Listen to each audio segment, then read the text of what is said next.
She was a small town girl from Smyrna, Georgia, who grew up with big dreams and an even bigger smile. A girl who was told she wasn't pretty enough, whose parents' divorce shattered her childhood, and whose own father passed away when she was just 10 years old. Today, that same girl is worth a staggering $250 million. She was the first woman in Hollywood history to demand and get a $20 million paycheck for a single film. She owns a production empire, multiple luxury homes, and has a face recognized in every corner of the globe. But this isn't just a story about money, this is a story about pain, grit, and refusing to give up. It's a story about a woman who turned a waitress role in a pizza joint into a legendary career. Welcome back to the channel. Today we are diving deep into the success story of Julia Roberts. How did she build her $250 million empire? What emotional scars did she have to heal along the way? And what can you learn from her journey to build your own fortune? Let's get into it.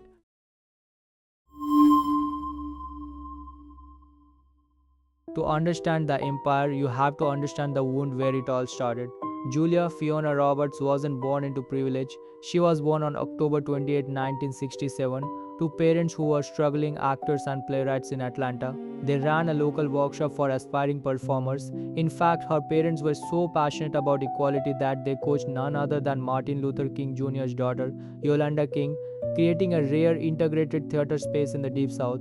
But behind the scenes, the family was fracturing. Money was running out, the workshop collapsed, and when Julia was just 4 years old, her parents divorced. She moved with her mom to a small town. Her older brother Eric stayed behind with their dad. Then tragedy struck. When Julia was only 10, her father Walter died of throat cancer. A young girl separated from her brother, losing her dad who she barely knew by then. The connection had frayed before illness took him entirely, and here's the human detail that fans rarely hear. Young Julia was tall, awkward, and felt like a complete outsider. She actually dreamed of becoming a veterinarian because animals didn't judge her, didn't divorce, didn't die unexpectedly. She wanted to heal them because her own inner child needed healing. This is where the story could have ended. Another poor kid from a broken home. But legacies and older brothers have a way of pushing us forward.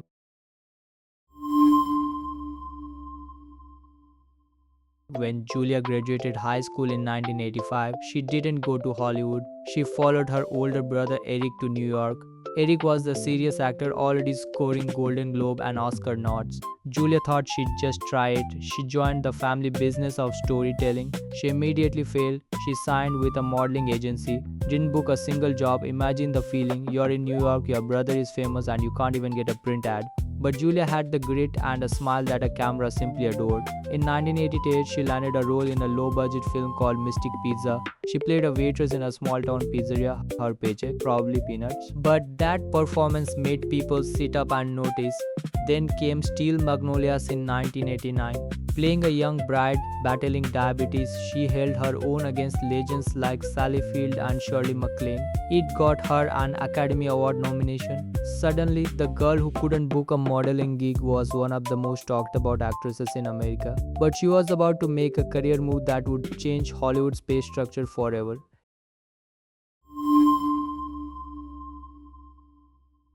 In 1990, Julia was cast as Vivian Ward in Pretty Woman, a street-smart woman with a heart of gold. What you might not know is that the film's original script was much darker. It was Julia's charisma and her chemistry with Richard Gere that turned this into the ultimate feel-good romantic comedy, reviving the entire rom-com genre. The film exploded, grossing over $463 million worldwide. Julia's salary for the performance that made Disney hundreds of millions, just $300,000. But here's the lesson: she bet on herself. The global success allowed her to triple her fee for her next film, then triple it again for the next. She was building momentum. She understood something vital: you don't start at the top. You prove your value, then you demand what you're worth. By the late 90s, she was untouchable. Hits like My Best Friend's Wedding and Notting Hill cemented her as a global sweetheart. But in the year 2000, she did something no woman in Hollywood had ever done before. She demanded a $20 million paycheck for her role in Erin Brockovich. This was the salary that Tom Cruise, Tom Hanks, and Mel Gibson were getting. Julia's manager argued she'd generated over $100 million in business in her last 5 films. The studio bet on her making her the first actress to ever achieve pay parity with the male A-listers, and she delivered. Erin Brockovich earned $125 million at the domestic box office, landed 5 Oscar nominations, and Julia won the Academy Award for Best Actress in 2001. She was now officially Hollywood royalty, earning $20 to $25 million per film throughout the early 2000s.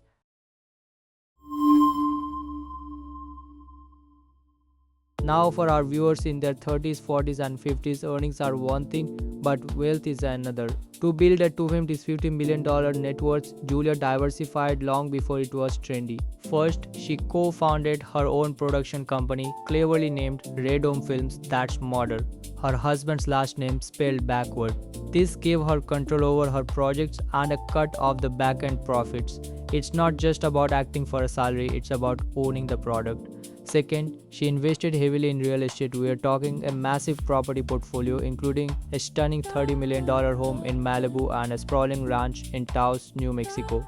She bought land, a tangible asset that appreciates over time. Third, brand endorsements. She became the iconic face of Lancôme Paris and secured lucrative deals with luxury fashion houses. Every strategic brand partnership added millions to her empire. But perhaps her smartest financial move was her personal life. In 2002, she married cinematographer Daniel Moder, and they've remained married for over 2 decades.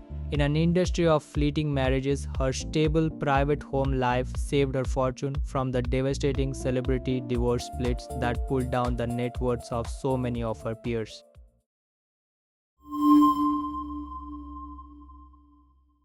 But here's the emotional truth that connects deeply with our generation. Julia once famously said, "I want my kids to know when I'm angry, when I'm happy. Your face tells a story, and it shouldn't be the story of your trip to the doctor." She rejected Botox because authenticity matters more than perfection. This is a woman who proudly shows the world that aging is a privilege. She uses her voice for the voiceless. As a global ambassador for the UN Foundation's Clean Cookstoves campaign, she stood with Hillary Clinton to fight for energy solutions that prevent the deaths of nearly 2 million women and children each year from toxic cooking smoke. And at home, the woman who grew up with a fractured family built one of the strongest unions in Hollywood. She has 3 kids. She recently described her empty nest as so delicious and full of fun. She learned that you can't just chase box office numbers, you have to build a legacy of love. That is her deeper fortune, the one that money can't buy and the one that keeps her grounded through all the fame.